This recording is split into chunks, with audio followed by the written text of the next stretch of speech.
Assalamualaikum warahmatullahi wabarakatuh. Perkenalkan, nama saya Febriana Mahabatika dari PTI 19B.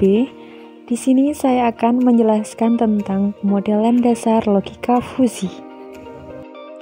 Sistem fusi pertama kali diperkenalkan oleh Profesor L.E.J. dari Berkeley pada tahun 1965. Sistem fusi merupakan penduga numerik yang terstruktur dan dinamis. Sistem ini mempunyai kemampuan untuk mengembangkan sistem intelijen dalam lingkungan yang tak pasti. Dalam logika fusi, terdapat beberapa proses, yaitu penentuan himpunan fusi, penerapan aturan if, then, dan proses inferensi fusi. Logika fusi adalah suatu cara yang tepat untuk menetapkan suatu ruang input ke dalam ruang output. Berikut adalah langkah melakukan penalaran. Yang pertama adalah memasukkan input fusi. Yang kedua, mengaplikasikan operator fusi. Yang ketiga, mengaplikasikan metode implikasi. Yang keempat, komposisi semua output. Dan yang kelima adalah defusifikasi. Secara umum, sistem fusi sangat cocok untuk penalaran pendekatan, terutama untuk sistem yang menangani masalah-masalah yang sulit, misalkan nilai masukan dan parameter sebuah sistem bersifat kurang akurat atau kurang jelas, sehingga sulit mendefinisikan model matematikanya. Sistem fusi mempunyai beberapa keuntungan bila dibandingkan dengan sistem tradisional. Berikut ini ada beberapa alasan penggunaan logika fusi. Menurut Sri Kusuma Dewi, keuntungan sistem fusi mempunyai kemampuan penalaran yang mirip dengan kemampuan menalar manusia. Hal ini disebabkan karena sistem fusi mempunyai kemampuan untuk memberikan respon berdasarkan informasi yang ada.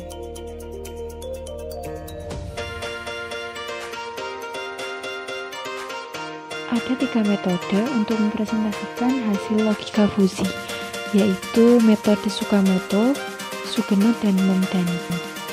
Pada metode Tsukamoto, setiap konsekuen direpresentasikan dengan himpunan fusi dengan fungsi keanggotaan monoton. Output hasil inferensi masing-masing aturan adalah Z, berupa himpunan biasa atau crisp yang ditetapkan berdasarkan predikatnya. Metode Sugeno mirip dengan metode Mamdani, hanya output atau konsekuen tidak berupa himpunan fusi, melainkan berupa konstanta atau persamaan linear.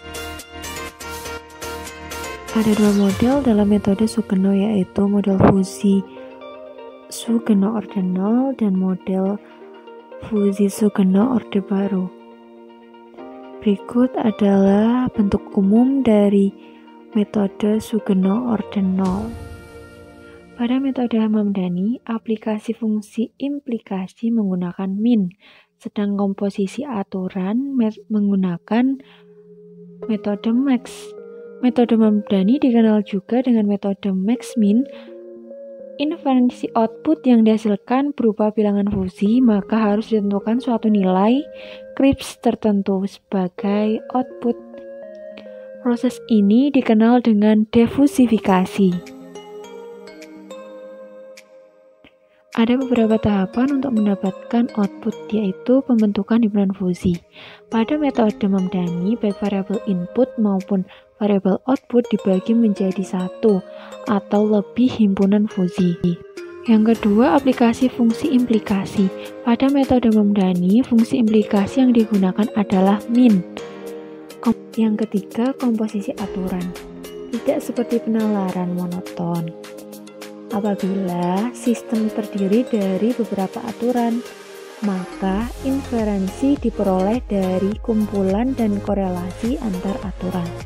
Ada 3 metode yang digunakan dalam melakukan inferensi sistem fusi, yaitu max, additive, dan probabilistic OR. Berikut adalah penjelasan metode max dan metode additive. Berikut ini adalah penjelasan metode probabilistic OR.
Ada beberapa metode yang dipakai dalam diversifikasi. Yang pertama, metode centroid. Pada metode ini, penetapan nilai Kripps dengan cara mengambil titik pusat daerah fusi. Pada metode bisektor, solusi Kripps diperoleh dengan cara mengambil nilai pada domain fusi yang memiliki nilai keanggotaan seperti dari jumlah total nilai keanggotaan pada daerah fusi.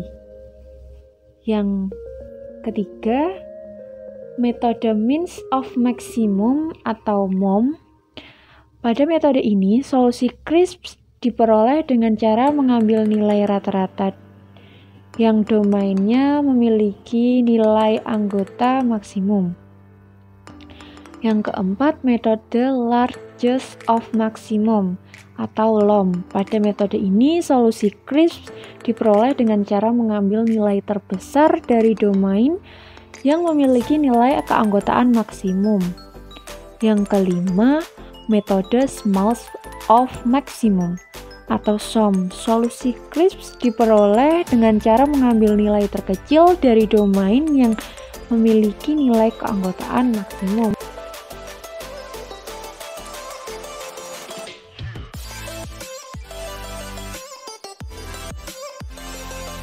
Langkah umum pengembangan model fusi. Yang pertama, mendefinisikan model secara fungsional dan operasional, lalu menyusun model, sama saja dengan mendefinisikan normalisasi post model, lalu mendekomposisi variabel ke dalam himpunan fusi, dilanjutkan membentuk aturan, mendefinisikan diversifikasi, menjalankan simulasi sistem, lalu pengujian mengatur dan validasi, lalu dilanjutkan menghubungkan ke sistem produksi, lalu ada hasil outputnya.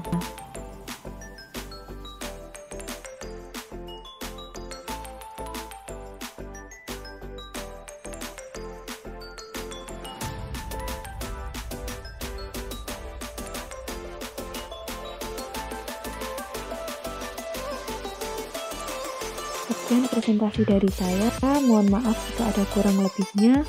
Wassalamualaikum warahmatullahi wabarakatuh.